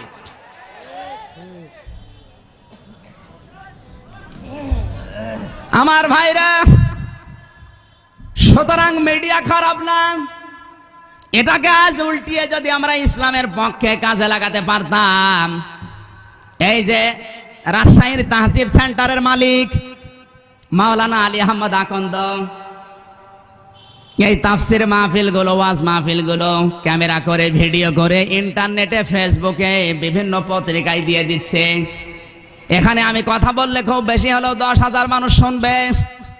এটা যদি সিডি করে ইন্টারনেটে দেওয়া যায়, ফেসবুকে দেওয়া যায়, তামাম পৃথিবীতে ছড়িয়ে যেতে 1 মিনিট সময় লাগবে।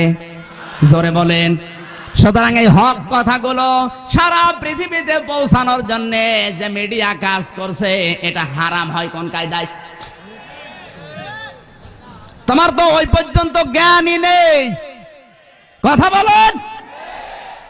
এই যে পাকশির যে ব্রিজ, এর নাম কি? Herding bridge.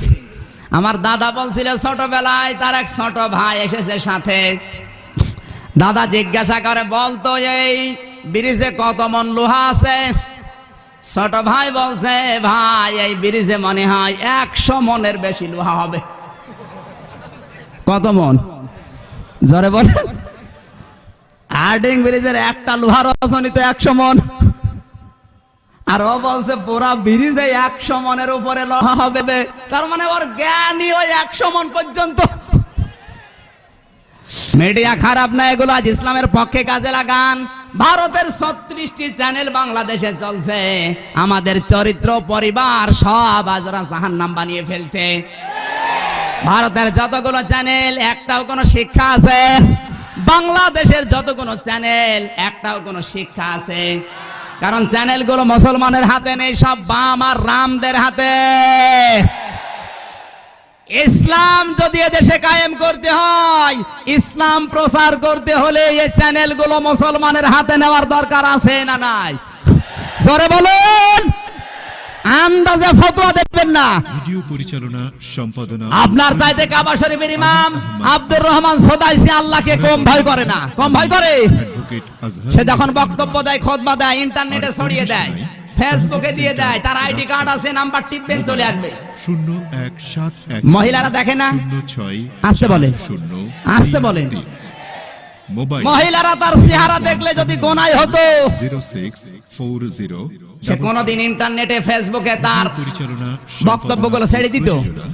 কাবা শরীফের ইমাম 30 বছর নামাজ পড়াচ্ছেন, তিনি আজ পর্যন্ত একটা লোকমা দিতে পারে না। আজহারুল ইসলাম রানী। সে আল্লাহর ওলি না? বিষয় তাহজিব সেন্টার, আপনার চাইতে তার জ্ঞান কোরআন হাদিসের উপরে কম না বেশি? 12 আসতে বলেন। 6 আপনি কি তার চাইতে বড় বুজুর্গ? নতুন নতুন ইবাদত তৈরি করে মুরিদদের কাছে দিয়ে দিচ্ছে। আর মানুষও পাগল। 33 যে যে ইবাদত দেয় মনে হয় এইটাই জান্নাতের পথ। মাঝ ভান্ডারীকে জিজ্ঞাসা করেন, ভাই আপনি ঢোল বাজাচ্ছেন, পেয়েছেন কোথায়? ওরা কিন্তু বলবে না কোরআনে আছে, হাদিসে আছে, বলবে না। ওরা বলবে মঈনুদ্দিন চিশতি ঢোল বাজিয়েছে। মঈনুদ্দিন চিশতি ছিলেন আল্লাহর একজন বড় আলেম বান্দা, একজন ওলি। সারা জীবন শিরকের বিরুদ্ধে, বেদাতের বিরুদ্ধে যুদ্ধ করে জীবন দিয়েছেন। তিনি কোনদিন ঢোল বাজাতে পারে? আসতে বলেন, পারে?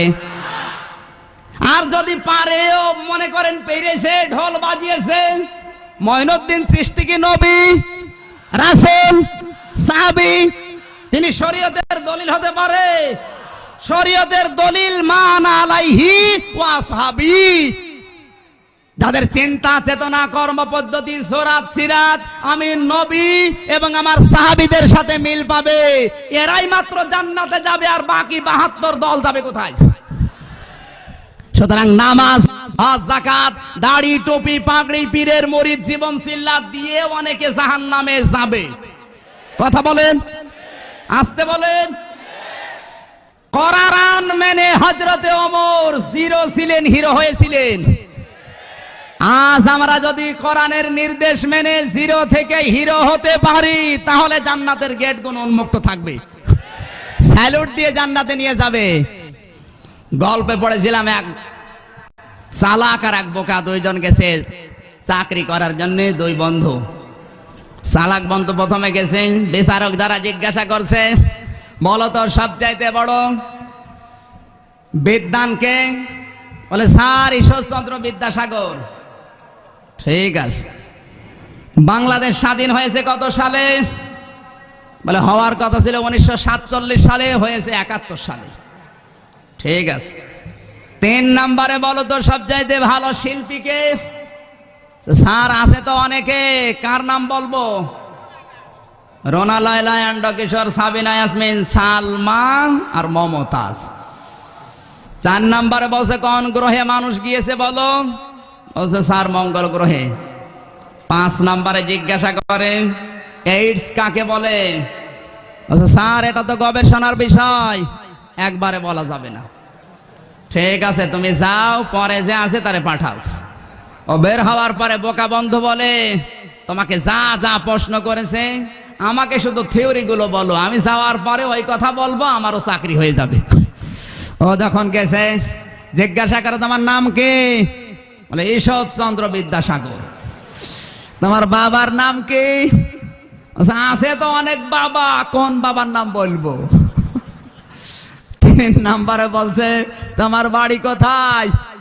মঙ্গল গ্রহে। 4 নম্বরে বলে তোমার জন্ম কত সালে? বলছে স্যার হওয়ার কথা ছিল 1947 সালে, হয়েছে 1971 সালে। 5 নম্বরে বলছে তুমি কি পাগল না মাথা খারাপ? বলছে স্যার এটা গবেষণার বিষয়। এরকম বোকা হয়ে কোরআন শুনলে হবে? জ্ঞান থাকা লাগবে। কথা বলেন। বিশ্ব নবীকে আল্লাহ দুনিয়াতে আমি 1 নম্বরেই বলেছি আদর্শ করে পাঠিয়েছে। আদর্শ নেতা কি ছিলেন? জোরে বলেন। আল্লাহ রাব্বুল আলামিন বলেন লাকাদ কানা লাকুম ফি রাসূলিল্লাহি উসওয়াতুন হাসানাহ লিমান কানা ইয়ারজুল্লাহা ওয়াল ইয়াউমাল আখির ওয়া যাকারাল্লাহা কাসীরা। সূরা আহজাব 21 নম্বর পারা 19 নম্বর পৃষ্ঠা 12 নম্বর লাইনের 21 নম্বর আয়াত। এটা তাফসীরে তাবারি থেকে বলছে, আল্লাহ পাক বলেন তোমাদের জন্য মহত্তম আদর্শ আমি আল্লাহ লুকিয়ে রেখেছি বিশ্ব নবী মুহাম্মদুর রাসূলুল্লাহর জীবনে। এবার আসেন বাস্তবতায়। আগেই বলছিলাম নবীজি এবং সাহাবীদের সাথে মিল না থাকলে কিন্তু ওই 72 কাতারের ভেতরে পড়ে যাবেন নাকি? আরো জোরে।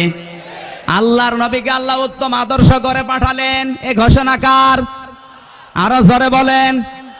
উসওয়াতুন হাসানা এই শব্দ আল্লাহ কোন নবীর আগে পরে দেন নাই, কোন মানুষের নামের আগে পরে দেন নাই। উসওয়াতুন হাসানা আদর্শ মডেল বিশ্ব নবী ছাড়া আর দুনিয়াতে কেউ নেই। আমার ভাইরা, নবীজি ইসলামকে কায়েম করার জন্য তিনি যা যা করেছিলেন ওইটা করার নাম ইবাদত। কি কথা বলেন? জোরে বলেন। যারা শুধু নামাজকে ইসলাম মনে করেন আর বাকি সবগুলো দুনিয়ার কাজ, তাদেরকে বলছে আল্লাহর নবী নিজের জীবদ্দশায় 17 ওয়াক্ত ফরজ নামাজ তিনি কাজা করেছিলেন। কত ওয়াক্ত? জোরে বলেন। খন্দকের যুদ্ধে 4 ওয়াক্ত নামাজ। আল্লাহর নবী নামাজের জন্য প্রস্তুতি নিচ্ছেন, জিবরাইল এসে বলে হে নবী নামাজ পড়তে যাওয়ার দরকার নেই, কাফেররা চারিদিক থেকে ঘিরে ফেলেছে, এখন নামাজ না পড়ে আপনি আগে পরীক্ষা খনন করেন।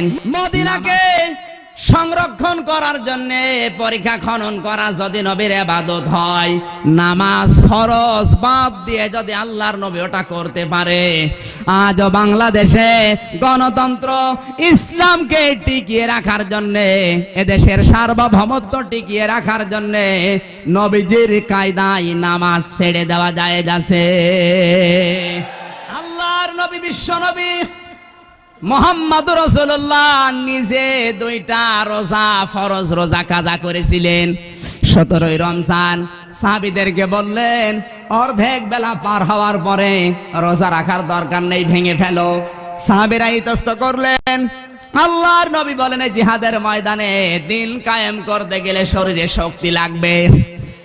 রোজা রাখা এখন দরকার নেই, পরে 60টা রোজা করে ফেলবে, এখন রোজা ভেঙে ফেলো। নবীজি মনে হয় আমাদের চাইতে কম আল্লাহর ওলি ছিলেন। মক্কা বিজয়ের দিন সাহাবীদেরকে বললেন রোজা ভেঙে ফেলো, পরবর্তীতে আবার রোজা করে নেওয়া যাবে। নবীজি ফরজ রোজা দুইটা নিজের জীবনেই ছেড়ে দিলেন। এটা কি ইসলামকে এগিয়ে নেওয়ার জন্য না ধ্বংস করার জন্য? তা আপনি যদি ইসলাম নবীজির কাছ থেকে নেন, জীবনে যদি রোজা ছেড়ে দেওয়া লাগে, ইসলাম কায়েম করার জন্য রোজা ছেড়ে দেওয়া জায়েজ আছে।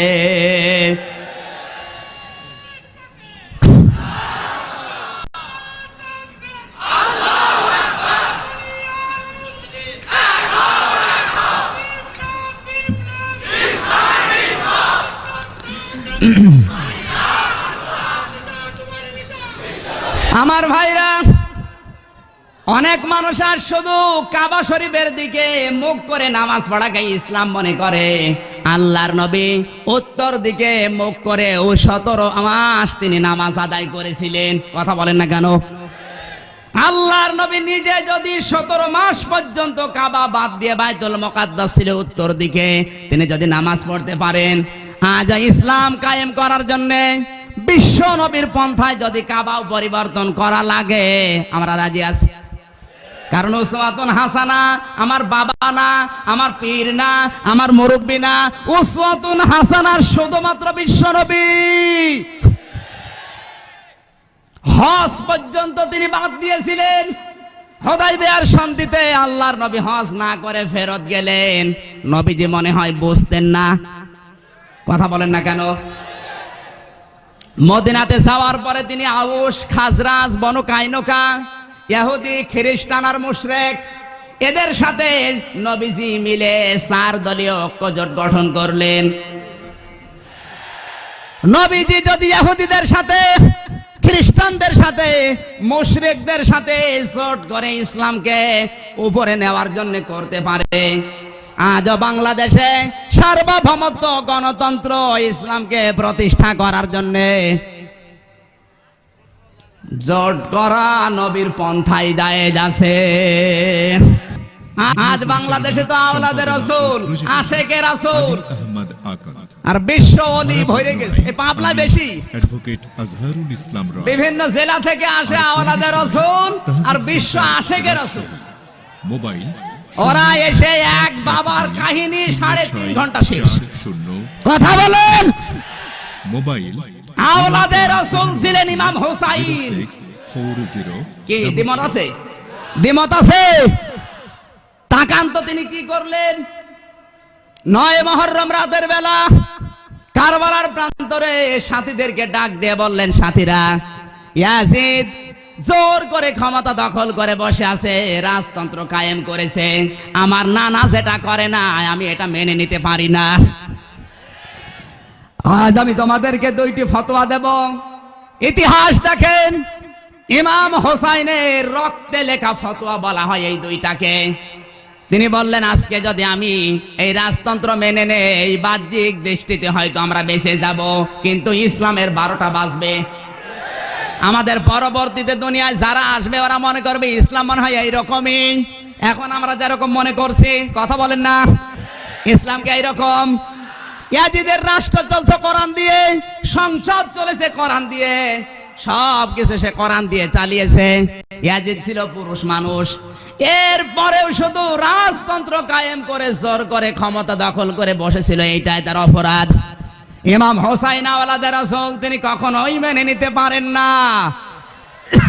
এজন্য বললেন ইসলাম ইসলামী খেলাফত ছাড়া অন্য কোন রাষ্ট্র ব্যবস্থা স্বীকার করে না। ইসলাম চলবে, ধর্মনিরপেক্ষ মতবাদ চলবে, ইসলাম চলবে, রাজতন্ত্র চলবে, ইসলাম চলবে, সমাজতন্ত্র চলবে। কখনো এটা ইসলাম মেনে নেবে? জোরে বলেন। 2 নম্বরে তিনি বললেন সত্য কথা বলতেই হবে যদিও জীবন চলে যায়। আজ বাংলাদেশে সত্য কথা আছে? আসতে বলেন। 1500 বছর আগে নবীজি জানিয়েছেন মাসাজিদুহুম আমিরাতু ওয়া হিয়া খারাবুম মিনাল হুদা উলামাউহুম শাররুম মিন তাহতি আদিমিস সামাই মিন ইনদিহিম তাখরুজুল ফিতনাতু ওয়া ফীহিম তাউদু রাহুল বাইহাকি।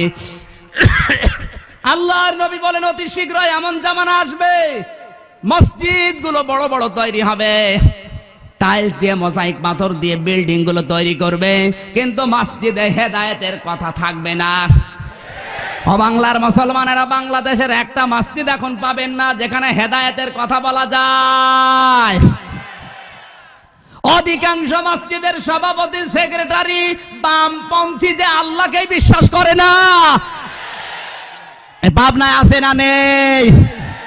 কান খাড়া করে শোনেন, কোরআনে বর্ণিত সূরা তাওবার 18 নম্বর আয়াতের 5টি গুণ যার ভেতরে নেই, ও মসজিদের সভাপতি সেক্রেটারি মোতাওয়াল্লি যদি জোর করে হয় ওর কবিরা গুনাহ হবে।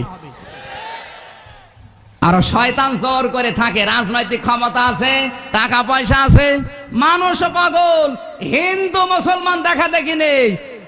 এই টাঙ্গাইলের মধুপুরে একবার শুনলাম মসজিদের সভাপতির দায়িত্ব দিয়েছে এক হিন্দু মহিলাকে। এক কথা হিন্দু, তারপর আবার মহিলা। জিজ্ঞাসা করা হয়েছে আপনার পুরুষ মানুষ নেই? বলো হুজুর টাকা পয়সা আছে ওর। এই যশোরে একবার পেয়েছিলাম এক ডিজিটাল মসজিদের সভাপতি, মাহফিলেও সভাপতি হয়েছে জোর করে, নাই তো মাহফিল হতে দেবে না। মানে পাবনায় এসব নেই, আছে মানে পাবনায় তো বেশি। আমার 13টা মাহফিল বন্ধ করে দিয়েছে পাবনায়। ওরা দোষ দেয় প্রশাসনের, দোষ দেয় আওয়ামী লীগের, না নিজেরা নিজেরা মারামারি করে। সভাপতি হবে বামপন্থীদের ভেতরে 2টা দল হয়ে যায়, এরা বলে আমি সভাপতি, ও বলে আমি, ও শেষে প্রশাসনের দোষ দিয়ে মাহফিল বন্ধ করে দেয়। বিশ্বাস করেন বাংলাদেশে প্রশাসন কোনদিন কোরআনের মাহফিলে বাধা দেয় না, বাধা দেয় কিছু রাম আর বামরা, আর দোষ দেয় প্রশাসনের উপরে। প্রশাসনে মুসলমান নেই, যাদের ভেতরে মুসলমানের রক্ত আছে, কোরআনের মাহফিলে কোনদিন ওরা বাধা দেবে?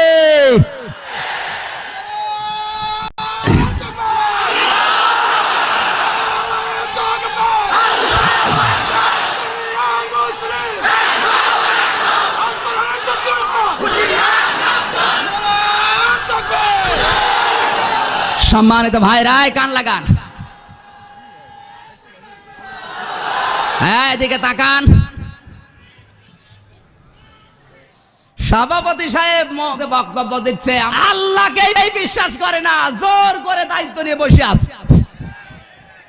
এমনকি এই দারুল আমান ট্রাস্টের উপরে হাতও বাড়িয়েছে কিছুরা আমার বামরা। এতিমদের সাহায্য যারা বন্ধ করে দিয়েছেন, কিয়ামতে জবাব দিতে হবে আল্লাহর দরবারে, কোনো ছাড় নেই। কথা বলেন। সব সহ্য করে আল্লাহ, এতিমের বিপক্ষে গেলে ওটা কিন্তু আল্লাহর আর সহ্য হয় না। কোরআনে কারীম জানিয়েছে ইন্নাল্লাযীনা ইয়াকুলুনা আমওয়ালাল ইয়াতামা যুলমান ইন্নামা ইয়াকুলুনা ফি বুতুনিহিম নারা ওয়া সায়াসলাউনা সাঈরা। সূরা নিসা 4 নম্বর পারা 17 নম্বর পৃষ্ঠা 14 নম্বর লাইন 2 নম্বর রুকুর 10 নম্বর আয়াত। এটা তাফসীর মারিফুল কোরআন থেকে বলছে, আল্লাহ পাক বলেন ইন্নাল্লাযীনা, নিশ্চয় যারা ইয়াকুলুনা, আকালা ইয়াকুলু মানে খাওয়া, এটা মজারের আলোচনা, বর্তমান ভবিষ্যৎ প্রেজেন্ট ফিউচার, তার মানে বর্তমানে যারা খাচ্ছে ভবিষ্যতেও যারা খাবে। আমওয়ালাল ইয়াতামা যুলমান, এতিমদের মাল সম্পদ জুলুম করে, অন্যায় করে, ফাঁকি দিয়ে। ইয়াতামা বহু বচন, শুধুমাত্র যাদের মা বাপ নেই এরা এতিম না, জনগণ সরকারের কাছে এতিম। সুতরাং অসহায়ত্বের সুযোগ নিয়ে জনগণকে যারা জিম্মি করে এতিম অবস্থায় রেখে দিয়েছেন, কিয়ামতের ময়দানে আল্লাহ তো জবাব নেবে। আল্লাহ বলেন ইন্নামা ইয়াকুলুনা ফি বুতুনিহিম নার, এতিমের মাল সম্পদ আত্মসাৎ করে ফাঁকি দিয়ে অন্যায় ভাবে যারা খায়, ওরা পেটে জাহান্নামের আগুন প্রবেশ করায়। আয়াতের পরবর্তী কথা আরো কঠিন, ওয়াসায়াসলাউনা সাঈরা, সিন সাউফা কদ, এরকম 13টা শব্দ আছে আরবি গ্রামারে। কোন সেন্টেন্সের আগে যদি আসে অর্থ হয় খুব তাড়াতাড়ি। আল্লাহ এখানে সিন দিয়েছেন। জনগণের সম্পদ, এতিমের সম্পদ ফাঁকি দিয়ে যারা নিজের নামে করে নিচ্ছেন, মারা যান, সঙ্গে সঙ্গে মহান আল্লাহ কবরে জাহান্নামে ছাইর তৈরি করে দেবে। এ ঘোষণাকার আরো জোরে। জনগণের সম্পদ ফাঁকি দিয়ে নিজের নামে সব যারা দখল করে নেয়, আল্লাহর কসম ওরা মারা গেলে যদি জাহান্নামে না যায় তাহলে কোরআন শরীফ মিথ্যা। মিথ্যা হবে, মিথ্যা হবে। এখনো সংশোধন হন, ফিরে আসেন। 250 এতিম ছিল এখানে, এতিমদের খাবার যারা বন্ধ করে দিয়েছেন, পেটের ভেতরে যেগুলো দিচ্ছেন ওগুলো সব জাহান্নামের আগুন। আর জাহান্নামের আগুন দিয়ে শরীর পয়দা হলে ওটা জান্নাতে যাবে, যাবে। এখনো সময় আছে, সূর্য এখনো পশ্চিম দিকে ওঠে নাই, এখনো তওবার দরজা বন্ধ হয়ে যায় নাই। ফিরে আসেন, এতিমদের এই সম্পদটা ফিরিয়ে দেন। জোরে বলুন। এই বৈধ দাবির পক্ষে আছেন কারা কারা দেখি? লিল্লাহে তাকবীর, লিল্লাহে তাকবীর। ইসলামের শত্রুরা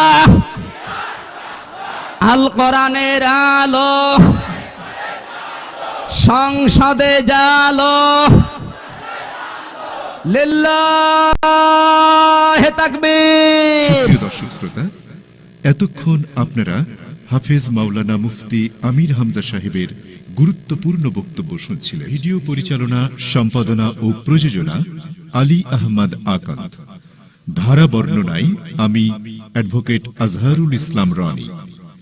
আর পরিবেশনায় Tahzib centre Rajshahi. Mobile 017120640333, mobile 01712064033।